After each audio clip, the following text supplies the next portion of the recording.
কমল মিত্র, যার নাম শুনলেই মনে পড়ে বাংলা চলচ্চিত্র জগতে সেই দাপুটে অভিনয় ও রাশভারী কণ্ঠ। প্রায় 4 দশকেরও বেশি সময় ধরে বাংলা চলচ্চিত্রে অভিনয় করেছেন তিনি। মহানায়ক উত্তম কুমারের সঙ্গেও রয়েছে তার একাধিক সিনেমা, কিন্তু তার নিজের শহর বর্ধমানই আজ ভুলতে বসেছে তাকে। এই পূর্ব বর্ধমান জেলার বর্ধমান শহরেই জন্ম তার। পর্দায় তার প্রবেশ মানেই এক অদ্ভুত নিস্তব্ধতা। রাশভারী কণ্ঠস্বরে তিনি কখনো পিতা, কখনো দাপুটে জমিদার, আবার কখনো আদর্শবান বিচারকের চরিত্রে তিনি ছিলেন অপ্রতিদ্বন্দ্বী। তিনি বর্ধমানের ভূমিপুত্র কমল মিত্র। বর্ধমান শহরের এই বাড়িতেই জন্ম তার, কিন্তু শতবর্ষ পেরিয়ে আসা এই কিংবদন্তি অভিনেতাকে আজ কার্যত ভুলতে বসেছেন তার নিজের জন্মস্থলের মানুষজনই।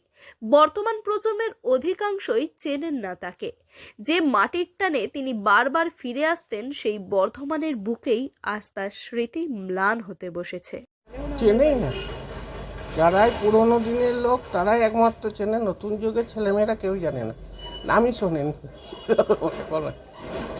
অনেকে তো প্রায় জানেই না যে এখানে তার জন্মস্থান। না, নাকি জানে, জানেই না, কেউ জানে না। আমার ভাইপোদেরও জিজ্ঞেস করলে ওরা বড় সঠিকভাবে বলতে পারবে কিনা সন্দেহ। না, এখনকার যুগের ছেলেমেয়েরা কিছুই জানে না, বলতেই পারবে না। কমল মিত্রের দাদু জগৎবন্ধু মিত্র ছিলেন ডাক্তার এবং হুগলির চাঁদরা এলাকার বাসিন্দা। 1860-70-এর দশকে বর্ধমান জ্বরের সময় তাকে বর্ধমানে নিয়ে আসেন বিদ্যাসাগর মহাশয়। পরবর্তীকালে বর্ধমানের সিংদরজার কাছে স্থায়ীভাবে বসবাস শুরু করেন জগৎবন্ধু মিত্র। বর্ধমানের এই বাড়িতেই জন্ম কমল মিত্রের। পড়াশোনা শেষ করে তিনি যোগ দিয়েছিলেন কালেক্টর অফিসের চাকরিতে, কিন্তু প্রথম দিকেই তিনি যুক্ত ছিলেন অভিনয়ের সঙ্গে।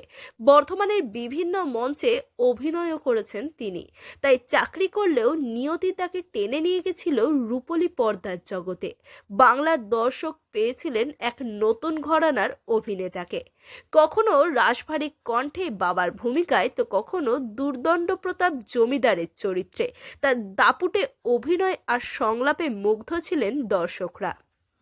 বাংলা চলচ্চিত্রের এক বিশিষ্ট শিল্পী ছিলেন কমল মিত্র।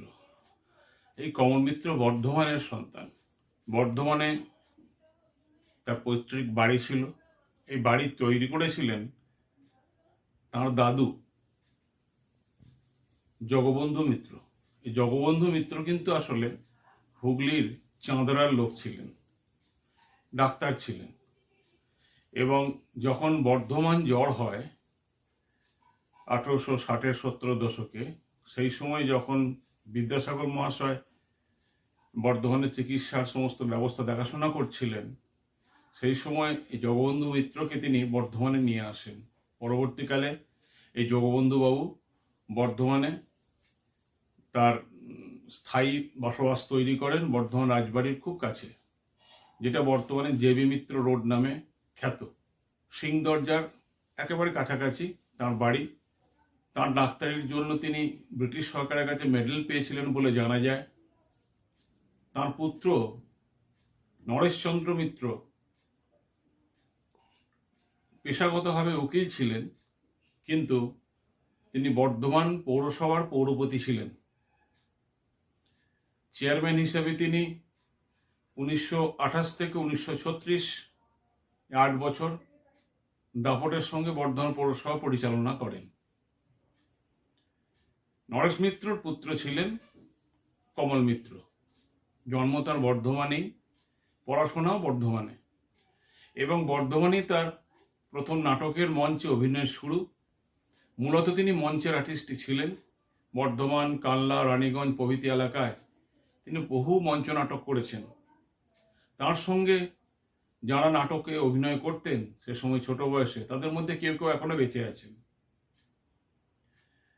কমল মিত্র পরবর্তীকালে কলকাতায় বাড়ি করেছিলেন এবং কলকাতায় স্থায়ীভাবে বসবাস শুরু করেন, কিন্তু বর্ধমানের সম্পর্কে তার আবেগ চিরকাল ছিল। কারণ এই বর্ধমানেরই দামোদর নদের ধারে তিনি প্রায়ই তার অভিনয় প্র্যাকটিস করতে যেতেন ফাঁকা ময়দানে।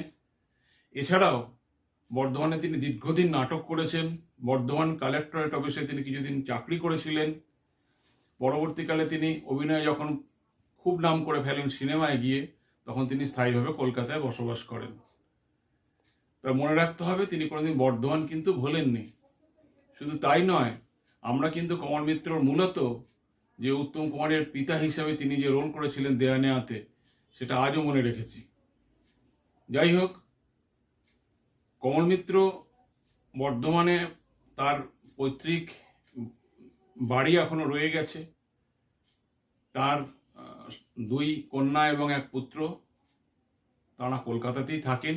সিংদরজা এলাকায় আজও সেই বাড়িটি বর্তমান, যদিও সময়ের নিয়মে আজ তা শরিকি ভাগে বিভক্ত। বাড়ির সামনের রাস্তাটি অভিনেতার দাদু ডাক্তার জগৎবন্ধু মিত্রের নামে নামাঙ্কিত হলেও বাড়িটি ছাড়া স্মৃতি বলতে বর্ধমানে আর কিছুই নেই কমল মিত্রের। সেখানে অভিনেতার এক ভাইপো সুহিত মিত্র খুলেছেন একটি ইলেকট্রনিক্স জিনিস সারানোর দোকান। কমল মিত্রের ভাইপো সুহিত মিত্র বলেন, কাকা অভিনয় করার সময় থেকেই কলকাতায় থাকতেন, মাঝে মাঝে বর্ধমানের বাড়িতে আসতেন, তখন তাকে দেখেছি। খুবই গম্ভীর গলা ছিল তার। তিনি আক্ষেপ করে বলেন, এখনকার প্রজন্ম তাকে চেনেই না, তার স্মৃতি বলতে আর কিছুই নেই বর্ধমানে। আমরা যখন ছোট ছিলাম, খুব ছোট, উনি যখন আসতেন, আমরা তখন খুব ছোট ছিলাম, আসতেন মাঝে মাঝে। আর এখন তো দুটো বাড়ি একসঙ্গে ছিল। আমাদের এই যে এইটায় আমরা এখন রয়েছি, ওই বাড়িটা জেবি মিত্র ডিসপেন্সারি ছিল, এই বাড়িটা। আর এই যে পাশের যেটা বিক্রি বাড়ি হয়ে গেছে, ওইটা সবাই থাকতো, বাড়ির লোকেরা থাকতো ওই বাড়িটাতে। তাই এখানে এই রুগী টুগি দেখা টাকা হতো, সেগুলো আমাদের আগে হয়ে গেছে। আর পরবর্তীকালে উনি যখন আসতেন তখন আমরা খুব ছোটই ছিলাম। আর খুব রাজবাড়ি ছিল, খুব গম্ভীর, হাসিটা খুব কম সময় দেখতে পেয়েছি, কোনো সময় এমনি কথা বলতে সবই, কিন্তু একটু রাজবাড়ি টাইপের ছিলেন। এখানে একটু এতে চাকরি করতেন। আর পরে ওই যখন ওই অভিনয় করতে গেলেন, তখন ওই কলকাতাতে গিয়ে অভিনয় করতেন সেটেলমেন্টে। রাজ স্কুলেই শুনেছিলাম, অনেক বছর আগে, আজ থেকে বোধহয় 30-40 বছর তো বেশি হবে।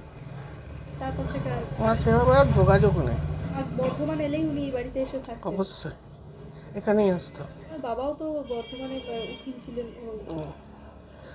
বর্ধমানে উনি উকিলও ছিলেন, আর চেয়ারম্যানও ছিলেন। আর এই ওনার যে জগৎবন্ধু মিত্র, উনিও চেয়ারম্যান ছিলেন বর্ধমানে। আর বর্ধমানে প্রথম উনি অ্যালোপ্যাথি ডাক্তারও উনি ছিলেন, জগৎবন্ধু মিত্র। সময়ের ধুলো জমেছে স্মৃতির জানলায়। সিংদরজার সেই পুরনো ভিটে আজ নিছকই ইটের কাঠামো, যেখানে একসময় প্রতিধ্বনিত হতো বাংলা চলচ্চিত্রের সেই দাপুটে কণ্ঠ। বর্ধমানের মাটি থেকে উঠে কলকাতা স্টুডিও পাড়া কাঁপানো এই অভিনেতার স্মৃতি বলতে বর্ধমানে কেবলই রয়ে গেছে তার সেই বাড়িটি। পূর্ব বর্ধমান থেকে সায়নী সরকারের রিপোর্ট, লোকাল 18 বাংলা।